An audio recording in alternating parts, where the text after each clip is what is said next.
Ok, bienvenue à tous et bienvenue sur le podcast Sport Science Nutrition. Je m'appelle Médéric, je suis coach sportif et tous les dimanches je te permets de te remettre en forme et de te transformer physiquement tout en prononçant ta santé grâce au sport et à la nutrition. Et aujourd'hui on va voir un sujet sport puisque on va parler des erreurs des débutants.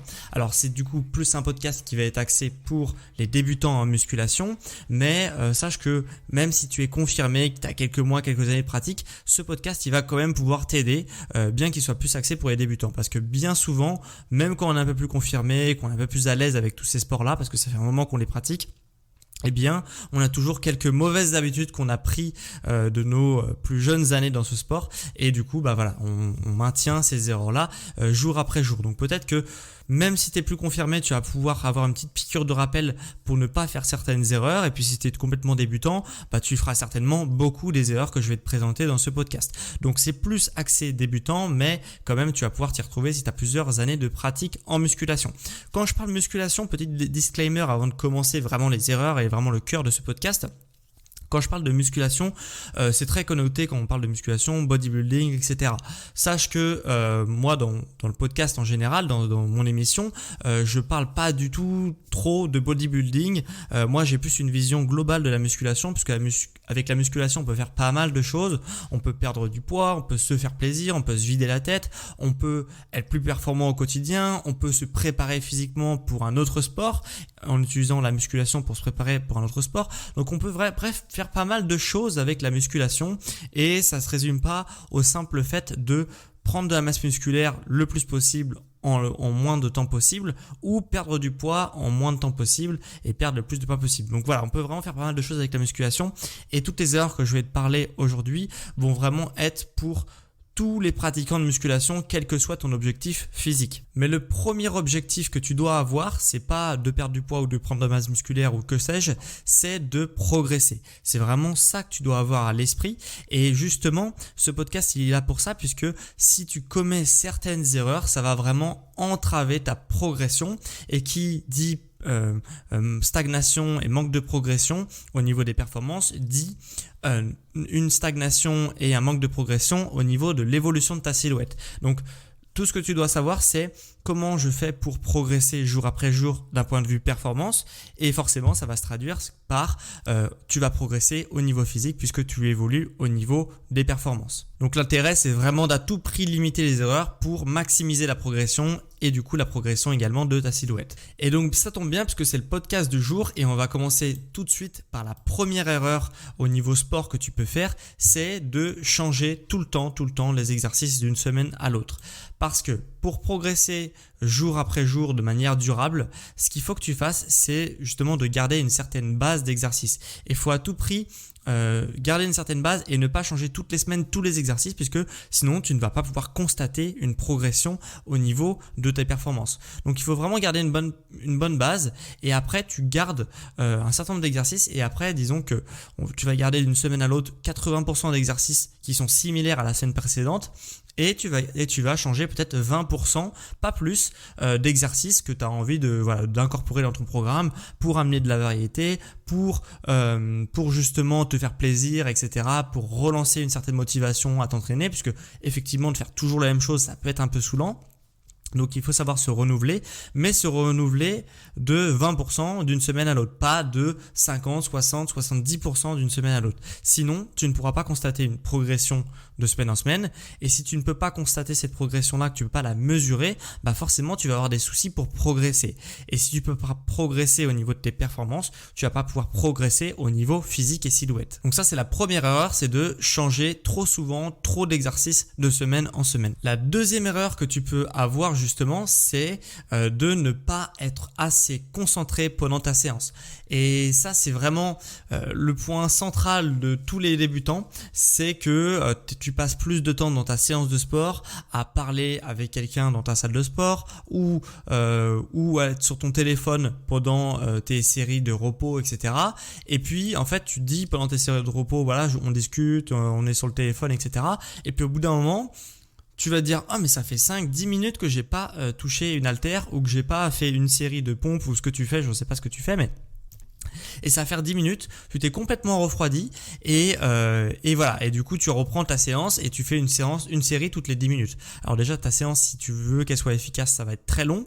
Et en plus de ça, c'est assez contraignant puisque généralement, comme tu vas être complètement sorti pendant ces 10 minutes de temps de repos de série en série, tu vas être complètement sorti de ta séance et quand tu vas reprendre ta série d'entraînement, tu vas plus du tout savoir quelle répétition tu dois faire, combien de répétitions tu dois faire, combien de poids tu dois mettre sur la barre ou combien de... Enfin voilà, ça dépend ce que tu fais, mais tu vas être complètement perdu, tu n'auras pas d'objectif vraiment de série. Et du coup, tu vas fonctionner un peu au pif, au feeling, et au final, tu vas pas non plus pouvoir progresser parce que pour progresser, il faut pas s'entraîner au feeling, il faut être assez quand même rigoureux. Et c'est le problème généralement des débutants, c'est que vous n'êtes pas assez rigoureux. Donc voilà, il faut vraiment se concentrer sur ça, ne pas trop utiliser le téléphone, ne pas trop utiliser, parler aux gens, etc.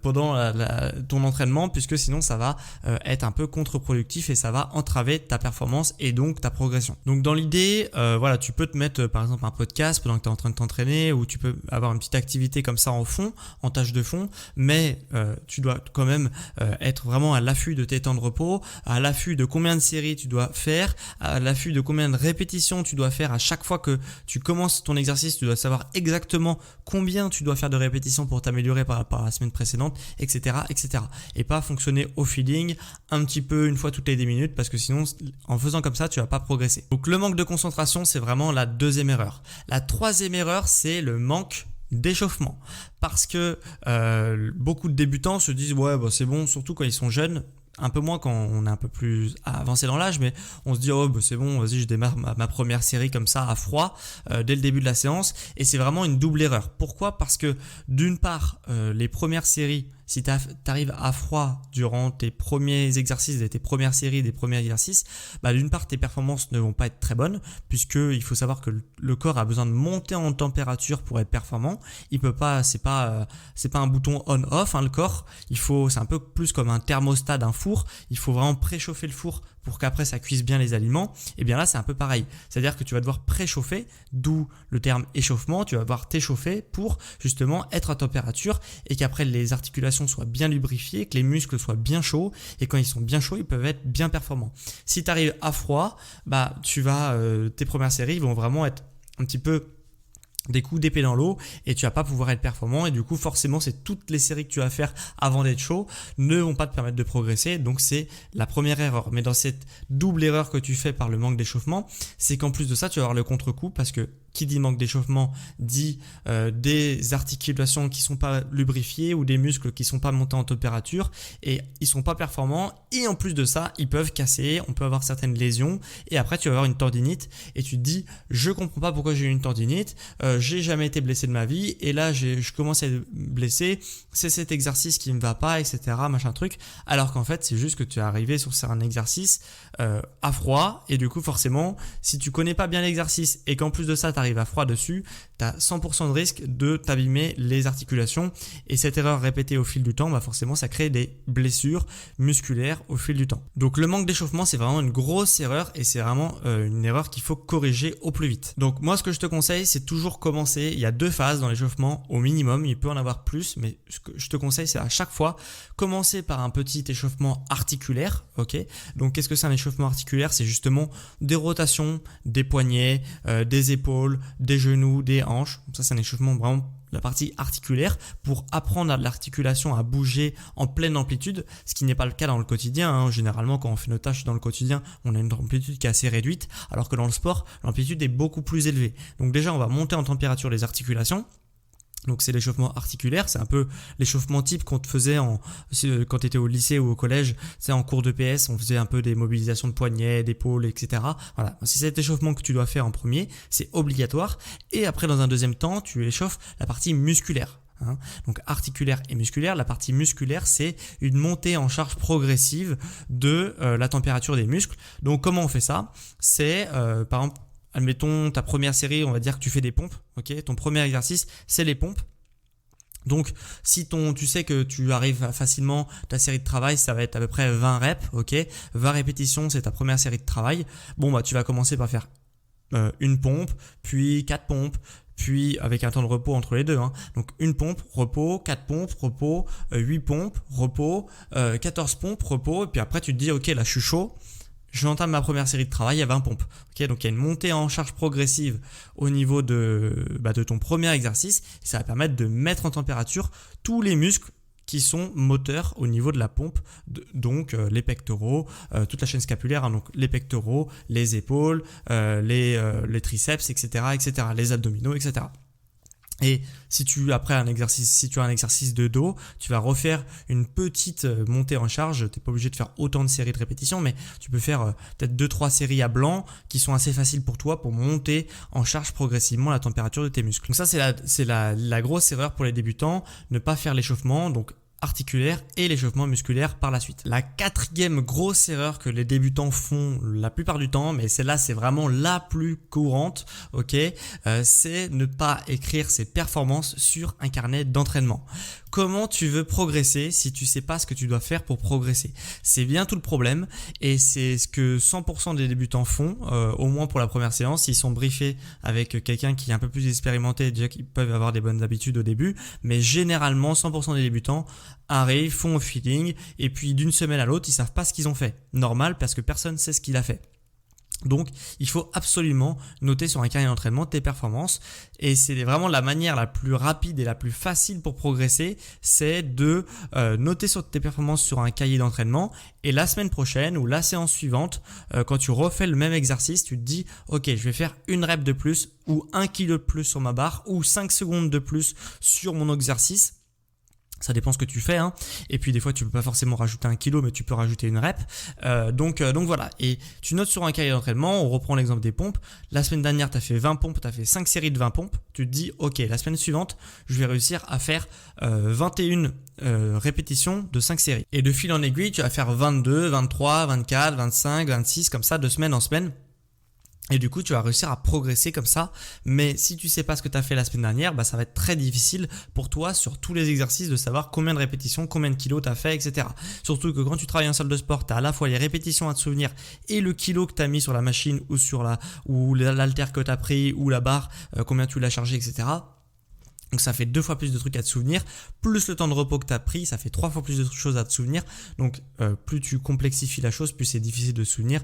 Et si tu fais 5-6 exercices 3-4 fois par semaine, ça te fait une trentaine de choses à savoir, facile, donc c'est impossible à retenir. Donc c'est pour ça qu'il faut absolument noter sur un carnet d'entraînement pour pouvoir progresser et faire un peu mieux la séance suivante. Donc sur ton carnet d'entraînement, tu dois obligatoirement avoir marqué le nom de l'exercice, les répétitions utilisées, la charge additionnelle s'il y en a une, la charge que tu as appliquée pour l'exercice, le temps de repos que tu as effectué, et avec ça on devrait être pas trop mal. Ok, tu peux rajouter d'autres choses qui sont intéressantes, mais le minimum du minimum c'est nom d'exercice, charge, nombre de répétitions et temps de repos.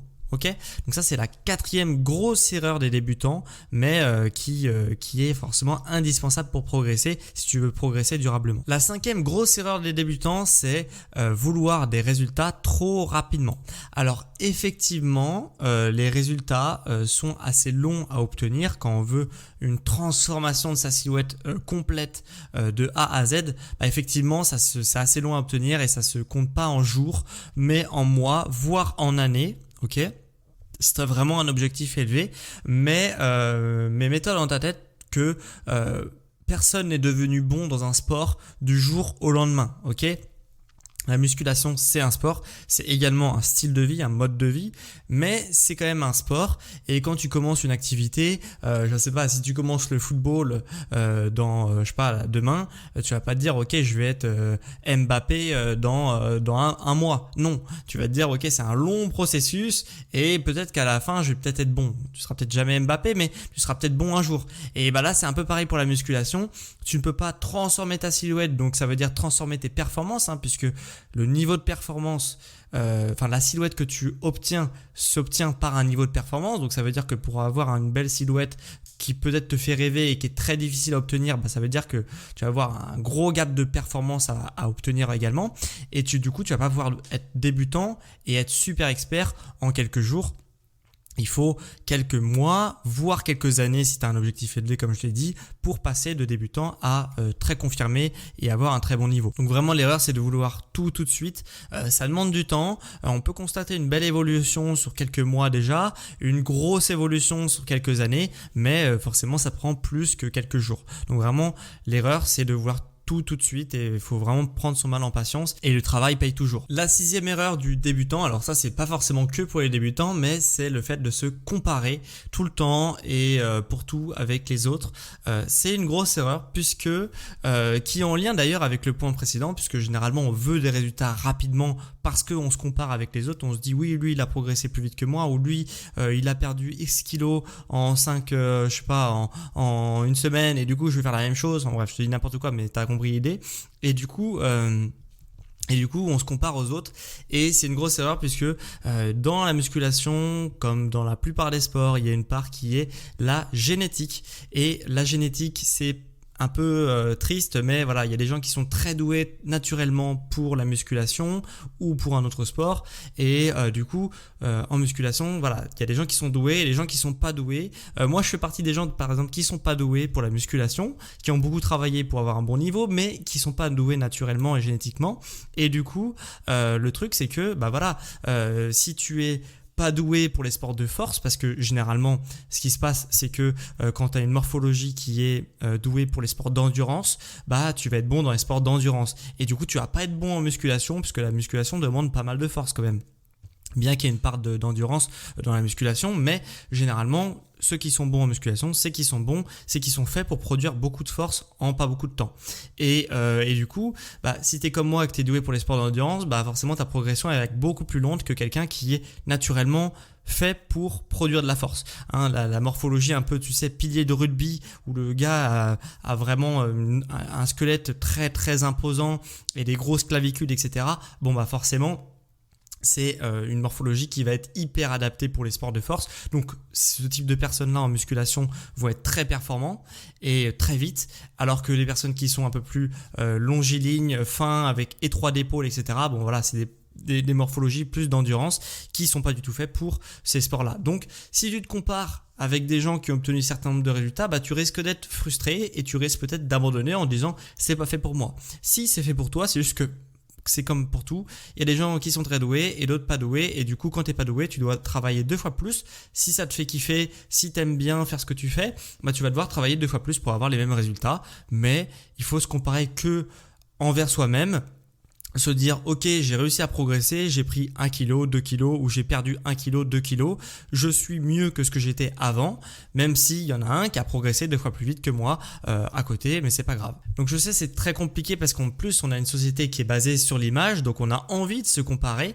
surtout dans cette société en ce moment, mais voilà c'est une erreur en musculation, on travaille pour soi et pour soi-même et pas pour les autres, donc il faut arrêter de se comparer. Et ça m'amène tout de suite à la 7e erreur du débutant en musculation, c'est de ne pas entraîner certaines parties du corps. Ça, c'est une erreur que c'est vraiment les débutants qui font cette erreur. Généralement, ça se retrouve plus du tout quand on est confirmé ou même intermédiaire. Mais voilà, il y a certaines personnes quand ils commencent en musculation, ils disent oui, bon bah moi je vais pas entraîner le bas du corps parce que je fais du foot, ou j'ai pas envie d'entraîner le bas du corps parce que j'ai des grosses cuisses, ou les femmes qui se disent non, moi je veux pas ressembler à un bonhomme donc je veux pas travailler le haut du corps. C'est généralement ça qui se passe, hein. Les mecs veulent pas travailler le bas du corps et les femmes ne veulent pas travailler le haut du corps. Donc c'est un petit peu comme ça généralement que ça se passe et c'est une grosse erreur puisque déjà le fait de ne pas entraîner certaines zones, c'est le meilleur moyen de ne jamais progresser parce que le corps est toujours à la recherche d'une harmonie.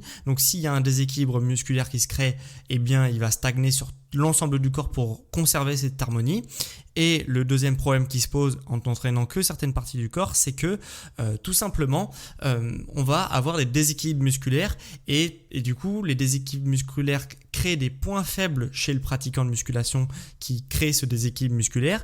Et quand tu as un point faible, généralement, à un moment de ta vie, tu vas avoir le contre-coup de ce point faible, c'est-à-dire que tu vas avoir un problème sur cette zone qui est faible dans ton corps. Donc c'est quand même assez dommage de se créer un point faible tout seul par une activité généralement en plus qui est là pour te renforcer, pour être plus performant, plus fort au quotidien et dans ce que tu peux faire. Donc c'est quand même assez un peu bête de créer un point faible dans un sport qui est censé justement te blinder à ce niveau-là. Donc si tu veux pas être blessé, si tu veux pas avoir de douleur au dos, etc., la musculation c'est le meilleur sport, mais faut-il encore s'entraîner de manière harmonieuse et équilibrée. Donc si tu t'entraînes tous les muscles avec la même intensité dès le début, eh bien tu vas pas te créer de points faibles et tu vas avoir un corps qui est robuste et qui est fort et qui ne va pas justement être blessé au moindre petit accroc. Donc pense vraiment à organiser ton programme pour avoir quelque chose d'harmonieux et ne pas te créer des zones faibles dans ton corps. Et le dernier, la dernière erreur que tu peux faire quand tu es débutant, et ça c'est quelque chose qui se retrouve encore un petit peu après, qui reste un petit peu, c'est de ne pas mesurer ses temps de repos. Puisque la musculation, comme je te l'ai dit, c'est quelque chose qui demande de la force. La force, on ne peut pas produire de la force pendant une quantité de temps très longue, ok. Donc on va avoir généralement des phases de force et des phases de repos, des phases de force et des phases de repos. Donc c'est pour ça qu'on travaille en série en musculation ou en circuit training, mais ça revient au même parce que à la fin du circuit on fait un temps de repos. En tous les cas, c'est pas comme un marathon où on pourrait faire de la musculation pendant 4 heures, c'est pas possible. Le marathon, on peut le faire pendant 4 heures. La production de force en 4 heures, elle est foutue. Donc, on va devoir se reposer, faire des phases actives et des phases de repos. Et durant ces phases de repos, bien souvent, le débutant ne mesure pas ses temps de repos parce que pour lui, il se dit quand je suis un petit peu frais, eh bien je repars pour une nouvelle série. Eh bien, c'est encore une fois une erreur puisque généralement, on va prendre trop de temps de repos que c'est nécessaire puisque l'objectif des temps de repos, c'est pas de régénérer 100% de ta capacité, mais de régénérer que 80-90% de ta capacité pour justement entraîner ton corps à être de plus en plus endurant, de plus en plus de force sur un temps réduit. Ok, donc déjà c'est la première erreur. Et en plus de ça, si tu ne mesures pas tes temps de repos, ça se trouve d'une semaine à l'autre pour un exercice donné, tu vas avoir l'impression de progresser parce que tu mets une répétition de plus ou tu mets 1 kilo de plus sur ta barre, etc. Mais le truc c'est que t'as pas progressé puisqu'en fait la répétition de plus que tu as réussi à faire par rapport à la semaine dernière, si tu as pris 30 secondes, 1 minute de plus, c'est juste que tu t'es plus reposé, donc forcément tu es à 100% de tes capacités, donc tu as réussi à faire un peu plus que ce que tu avais fait la semaine dernière, parce que la semaine dernière tu étais peut-être qu'à 80-90% de tes capacités puisque tu n'avais pas assez de temps de repos pour te reposer entre les séries. Donc forcément il n'y a pas de progression dans ces cas-là. Une progression, elle est sur des facteurs qui sont fixes, c'est-à-dire le temps de repos, ça c'est quelque chose de fixe, l'exercice c'est quelque chose de fixe. Maintenant, avec ces deux données qui sont fixes, est-ce que j'arrive à progresser, c'est-à-dire le nombre de kilos ou le nombre de répétitions. Mais si tu en as parmi un des deux facteurs, donc l'exercice et le temps de repos, tu modifies l'une ou l'autre variable, forcément, si tu arrives à mettre plus sur un autre exercice, ça ne voudra rien dire parce que c'est pas le même exercice. Et si tu arrives à mettre plus lourd, mais que du coup tu as pris plus de temps pour te reposer, ça va pas non plus être fiable comme donnée puisque tu vas pas avoir les mêmes données, tout simplement, de base. Donc, toujours prendre un chronomètre. Pendant sa séance, c'est assez facile. Soit si tu es en salle de sport, tu prends des écouteurs ou tu mets un casque. Et du coup tu mets ton chronomètre. Tout le monde maintenant a un portable, tout le monde peut cliquer sur son portable pour lancer le chronomètre à la fin de ta série. C'est juste un coup de main à prendre, une habitude à prendre. T'as fini ta série, t'appuies sur ton chronomètre, t'attends patiemment. Hop, dans ton casque, ça fait ding, ding, ding, ding. Hop, tac, tu reprends ta série et tu le relances, et tu le relances, et tu le relances. Et comme ça, tu as vraiment un indicateur fiable sur qu'est-ce que tu as pu faire pendant sa séance. Et si tu as progressé d'une semaine à l'autre, au moins tu sauras que tu as vraiment progressé parce que tu as à chaque fois suivi le chronomètre pour justement faire ta séance. Donc le manque justement de mesure de temps, c'est vraiment la 8e erreur du débutant que je peux retrouver le plus souvent justement chez les débutants justement. Donc si je récapitule un petit peu toutes les erreurs que tu ne dois plus commettre à l'issue de ce podcast. On a tout d'abord le fait de changer tout le temps presque tous les exercices de ton programme d'une semaine à l'autre. Ça, c'est la première erreur. La deuxième erreur, c'est de ne pas être concentré pendant ta séance. Tu passes plus de temps à discuter avec les uns et les autres ou à traîner sur ton portable que du temps effectif de sport. Donc ça, c'est la deuxième erreur. La troisième erreur, c'est le manque d'échauffement. Tu arrives complètement à froid dès le premier exercice et ça, c'est pas du tout bon pour tes articulations et en plus, tu vas pas être productif dès le début de ta séance. Troisième erreur. Quatrième erreur, c'est de ne pas écrire ses performances sur un carnet d'entraînement. D'ailleurs, il y a un carnet d'entraînement qui est dispo sur mon site, donc les PDF offerts, tu auras juste à regarder un petit peu. Voilà. Prends ce carnet d'entraînement si tu n'en as pas un et écris tes performances sur un carnet d'entraînement pour pouvoir mesurer ta progression d'une semaine à l'autre. La cinquième erreur, c'est de vouloir des résultats trop rapidement, d'être trop pressé et du coup d'être découragé puisque tout simplement tes résultats sont plus longs que quelques jours à obtenir. La sixième erreur, c'est de se comparer. C'est en lien avec ce que je viens de dire. C'est de se comparer, se dire lui il a eu ça, donc moi je dois avoir ça. Non, il y a une part de génétique, c'est comme ça. Il y en a qui doivent bosser beaucoup, pas beaucoup. Ça dépend. Faut arrêter de se comparer. Entraîne-toi toi face à toi-même et pas toi face à quelqu'un d'autre. Septième erreur, c'est de ne pas entraîner certaines parties du corps, notamment les mecs ne veulent pas entraîner le bas du corps, les femmes ne veulent pas entraîner le haut du corps et ça c'est une grosse erreur puisque ça va entramer ta progression sur l'ensemble des groupes musculaires et en plus de ça, ça va te créer des zones faibles où tu vas le payer par la suite. Donc grosse erreur également. Et la dernière erreur, la huitième, c'est de ne pas mesurer ses temps de repos et de s'entraîner un petit peu au feeling et les temps de repos sont un peu pris au feeling. Encore une fois, c'est une erreur parce que déjà tu prends trop de temps de repos que c'est nécessaire généralement. Et en plus de ça, tu vas pas pouvoir encore une fois mesurer ta progression. Et encore une fois, si tu veux une évolution au niveau physique, il faut une progression au niveau des performances. Donc, tout ce qui est mesurable et qui peut te permettre de progresser au niveau des performances, faut le prendre et il faut pas le laisser à l'abandon et s'entraîner au feeling. Donc c'est pour ça que je t'ai listé les 8 erreurs pour progresser au niveau des performances et du coup pour progresser aussi au niveau de l'évolution de ta silhouette. On a fini avec les 8 erreurs de musculation du débutant, partie 1, puisqu'il y aura une deuxième partie sur la partie nutrition que je ferai certainement, très certainement la semaine prochaine. Il me faut un peu de laisser de temps de l'écrire et de le monter, etc. Mais tu auras la partie 2 spéciale nutrition sur les erreurs du débutant en musculation, partie nutrition, donc partie 2. Si ce podcast t'a plu, j'espère qu'il t'a plu parce que franchement, je me suis donné un petit peu de mal pour le monter, pour l'écrire, etc. Donc, si ça t'a plu, sache que tu peux m'aider, ça coûte rien, ça fait plaisir, mais extrêmement plaisir, c'est de mettre un avis sur l'émission. Ok, tu peux mettre un avis 5 étoiles, ça me ferait extrêmement plaisir sur l'émission, sur Spotify premièrement et deuxièmement sur Apple Podcast. Donc si tu es sur Android, généralement tu vas plus m'écouter sur Spotify. Si tu es sur iPhone, tu vas plus m'écouter généralement sur la plateforme d'Apple, la plateforme native de ton iPhone.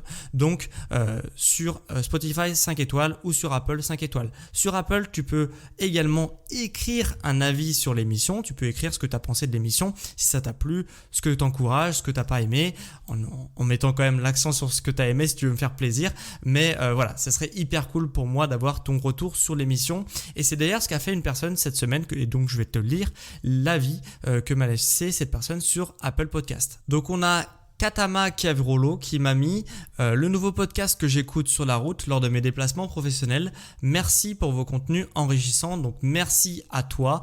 Tu m'as mis 5 étoiles, donc ça fait vraiment extrêmement plaisir. Et donc toi aussi, si tu veux que je lise ton avis sur l'émission, tu peux me l'écrire sur la plateforme Apple Podcast et je me ferai un plaisir de te le lire la semaine prochaine. Et c'est vraiment le meilleur moyen pour moi de soutenir pour toi de soutenir mon travail et mon entreprise. Donc merci à ceux qui prennent le temps de le faire. Et dernière chose avant qu'on se quitte, si tu veux te transformer physiquement et que tu trouves que tes progrès sont vraiment trop lents, eh bien sache que je peux t'accompagner pour atteindre encore plus vite tes objectifs et pour justement que je t'accompagne au quotidien.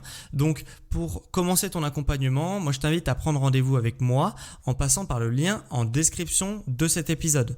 Si le lien en description ne marche pas, ça dépend des applications de podcast, tu peux également prendre rendez-vous sur mon site sportsanténutrition.com. Premier lien sur Google et sur la page d'accueil de mon site, tu peux également prendre rendez-vous pour que je t'accompagne et que tu atteignes plus vite tes objectifs. Voilà, donc c'était vraiment un plaisir pour moi de te faire cet épisode sur les erreurs du débutant en musculation. Il y en a 8 et on se retrouve du coup dimanche prochain à midi pour la partie 2, la partie nutrition sur les erreurs de musculation pour le débutant, partie nutrition. Donc voilà, merci à toi pour ton écoute et on se retrouve dimanche prochain à midi pour un prochain épisode sur Sport Santé Nutrition. Sur les sportifs intelligents.